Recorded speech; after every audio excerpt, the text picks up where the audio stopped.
그 소식 그러니까 그 매스컴을 통해서 들리는 충격적인 소식 중에 전쟁에 대한 소식을 듣게 됩니다. 그래서 전쟁이 일어났다. 우크라이나에서 러시아와 전쟁이 일어났다 하는 그러한 소식을 듣고 또 이스라엘이 팔레스타인 하마스와 이제 전쟁이 일어났다. 뭐 이런 전쟁의 소식들을 듣습니다. 이렇게 이제 전체적으로 크게 일어나는 그러한 그 전쟁이 있는가 하면 작게 일어나는 전투가 있습니다. 그러니까 전쟁이 전체적인 것이라고 하면 전투는 부분적인 거죠. 그러니까 우리가 살아가면서 우리의 모든 그 힘과 역량을 쏟아야 될 때가 있고 또 일부만 이렇게 신경을 쓰고 돌아보는 그런 일들이 있지 않습니까? 근데 오늘 이 말씀을 통해서 우리 예수님께서 부분적인 전투가 아니라 엄청난 영적인 전쟁이 일어났던 그런 모습을 오늘 이 본문에서 말씀을 하고 있습니다. 우리가 요한계시록 11장과 12장을 보면서 11장에서는 우리 예수님께서 십자가에서 죽으시는 속죄 시기에 대한 말씀이에요. 그리고 요한계시록 12장은 예수님의 탄생에 대한 말씀입니다. 이제 사람들이 가장 많이 가지는 의문이 바로 시제입니다. 그 의문 중에 하나가 시제예요. 다시 얘기해서 이게 언제 일어났는가? 그리고 지나간 그 기록들을 보게 되면 먼저 기록된 게 더 시간적으로 더 먼 과거의 이야기고, 그리고 뒤에 기록된 게 뒤의 이야기다라고 생각을 하는데 성경은 반드시 그렇게 기록되어 있지 않다는 사실입니다. 그래서 요한계시록은 앞으로 일어나는 일에 대해서 그 기록을 하고 있습니다. 미래의 사건을 기록하고 있습니다. 그런데 미래에 대한 사건을 기록하는데 마치 과거의 사건이라고 하면 11장의 속죄시기, 또 12장의 예수님의 탄생에 대한 그런 말씀이 기록되어 있단 말이죠. 그러니까 앞으로 일어날 일에 대한 기록인 줄 알았더니 과거에 대한 말씀을 기록하고 이제 거기에 대한 그 해석을 하면서, 아니 미래에 일어날 일이 왜 과거에 일어난 일을 기록하는가라는 그런 혼돈을 가져올 수가 있습니다. 그래서 그 해석을 앞으로 어떻게 일어날 것인가, 이거를 어떤 시대적인 세대적인 해석을 하는 겁니다. 그러니까 우리가 11장 12장에서 일어난 예수님의 속죄 시기에 대한 말씀과 예수님의 탄생에 대한 그런 말씀, 과거에 일어난 일로 보지 아니하고 이게 앞으로 일어날 일로 보면서 해석을 다르게 한단 말이지요. 다르게 한단 말이에요.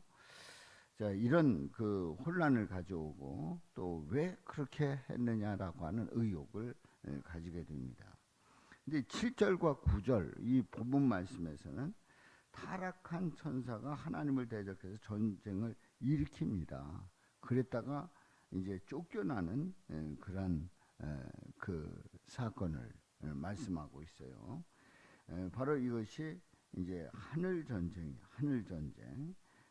과거의 사건 속에 그 종말을, 과거의 사건을 종말에 일어날 일들의 기록을 하면서 이제 그 전쟁이 어떻게 일어났는가라고 하는 것을 말씀하고 있습니다. 그래서 7절에 보면 하늘에 전쟁이 있으니 미가엘과 그의 사자들이 용과 더불어 싸울세 용과 그의 사자들도 싸우나. 그러니까 미가엘과 그의 사자들이 용과 더불어 싸우는데 용과 그의 사자들도 싸웁니다. 그러니까 미가엘과 용의 싸움인데 그 사자들도 함께 싸운단 말이죠. 그런데 8절에 보면 이기지 못하여 다시 하늘에서 그들이 있을 곳을 얻지 못한지라. 이제 용이 그 이기지를 못하는 겁니다. 용과 그의 사자들도 싸우지만 이기지 못하는 거예요. 그래서 다시 하늘에서 그들이 있을 곳을 얻지 못하는 그런 결과를 가져옵니다. 자, 여기에 이제 이 말씀을 이렇게 보면서 이 말씀을 해석하는데 아주 이제 복잡해지는 거예요. 이게 도대체 무슨 말씀인가? 바로 그 요한계시록에 하늘과 땅을 교차로 보여주는 아주 독특한 구조를 보이고 있는 거예요. 다시 얘기해서 이제 요한계시록을 볼 때에 세 가지를 우리가 정확하게 봐야 성경을 풀 수 있다고 그랬죠. 요한계시록을 정확하게 풀 수가 있습니다. 이제 숫자가 상징적이다 하는 거와 그리고 여기서 일어나는 일들이 천하 그러니까 천상 지상에서 일어나는 일들이다. 또 예수님으로 봐야 된다. 예수님이 대전제가 돼서 요한계시록을 봐야 된다. 이렇게 말씀을 드렸어요. 자, 그래서 12장 1절부터 6절까지의 말씀은 땅에서 일어나는 사건입니다. 그러니까 1절부터 6절에 있는 말씀에 보면은 우리 예수님이 태어나서 이 땅에 태어나서 이제 애굽으로 피신하는 그런 모습을 보지 않습니까? 그거 보면은 이 헤롯 왕에 의해서 피신하는 예수님의 모습은 분명히 이 전쟁에서 지는 것으로 보입니다. 지는 것으로 보여요. 아니 예수님이 태어났으면 예수님이 어렸어도 만약에 왕이시라고 하면 헤롯이 덤벼들 때에 한 번에 쳐가지고 물리쳐야 되는데 분명히 피하고 있지 않습니까? 그래서 헤롯이 죽을 때까지 애굽에 머물러 있단 말이죠. 자, 이게 이제 그 지상에서의 일입니다. 그런데 7절에서 9절 말씀에 보면, 그러니까 오늘 이 본문 말씀에 보면은 하늘에서 일어나는 사건, 이거는 하늘에서 일어나는 사건이에요. 그래서 성경이 시간 순서대로 기록되지 않았다는 것과 또 하늘과 땅의 구조를 이해해야 올바로 해석을 할 수 있다는 것을 우리가 입체적으로 생각을 할 때에 이 말씀을 정확하게 보게 된단 말이지요. 자, 그러면 9절에 있는 말씀에 보면 큰 용이 내쫓기니 옛뱀 곧 마귀라고도 하고 사탄이라고도 하며, 그러니까 용의 실체를 보여주는 거예요. 용이 바로 뭘 얘기한다고요? 옛뱀이고 바로 마귀라고도 하고 사탄이라고도 하는 용이란 말이에요. 자, 이 용이 내쫓겼단 말이에요. 천상에서 내쫓겼다는 거예요. 쫓겼다는 거예요. 그래서 그 마귀 사탄이라고도 하며 온 천하를 꿰는 자라. 온 천하를 꿰고 다니는 거예요. 그러니까 이 사탄 마귀가 온 천하를 꿰고 다니는 거예요. 그래서 넘어지게 만들고 흔들리게 만들고 의심하게 만들고 좌절하게 만들고 또 뭐가 뭔지 그 헷갈리게 만들고 예수님 얘기했다 하면 별 볼 일 없는 얘기라고 치부하게 만들고 이 마귀 사탄은 어떻게든지 꿰단 말이죠. 자, 꿰는 자라 그가 땅으로 내쫓기니 땅으로 내쫓겼어요. 쫓겼어요. 그의 사자들도 그와 함께 내쫓기리니. 예, 바로 땅으로 내쫓겨서 사자들도 그와 함께 내쫓기는 그 결과를 우리는 분명히 봅니다.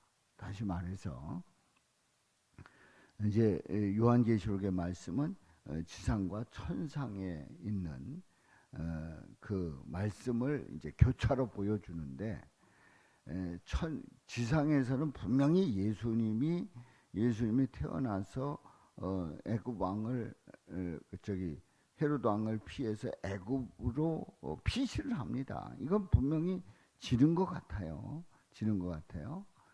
근데 하늘에서는 이 마귀 사탄, 이 큰 용이 내쫓겼단 말이에요. 그러니까 천상에서는 게임도 안 되는 거예요. 이거는 그 천상에서 감히 하나님의 보호자를 흔들 수 있느냐? 절대 하지 못합니다. 내쫓겼단 말이에요. 그러니까 분명히 우리가 이제 이 말씀을 보면서 지상에서 득세하는 사탄과 그 마귀의 그 역사를, 사탄 마귀가 역사하는 그 역사를 보면서 큰일 났다, 또 어떡하냐, 또 이걸 어떻게 하면 좋냐 등등 근심 걱정에 굉장히 우리가 그 영적으로 묶이고, 또 우리는 질 수 있다라고 하는 그런 생각을 합니다만은, 천상에서 보면은 이 사탄 마귀는 게임도 안 되는 거예요. 그래서 이제 오늘 이 말씀을 통해서 그러면은 왜 속죄 시기에 대한, 그리고 탄생에 대한 말씀이 요한계시록에 기록되어 있고 우리에게 뭘 말씀하시느냐 하는 얘기입니다. 바로 그것은 오늘 이 말씀을 통해서 어떤 전투, 부분적인 그런 싸움에서는 지는 것처럼 보입니다. 지는 것처럼 보여요. 그런데 영적 전쟁으로 들어간다고 하면 이거는 100% 우리 예수님이 승리하는 줄로 믿습니다. 그러니까 오늘 이 말씀을 통해서 우리에게 분명히 강조하시는 바는, 우리의 싸움은 부분적인 전투에서는 지는 것 같이 보이나 영적 전쟁에서는 반드시 이긴다.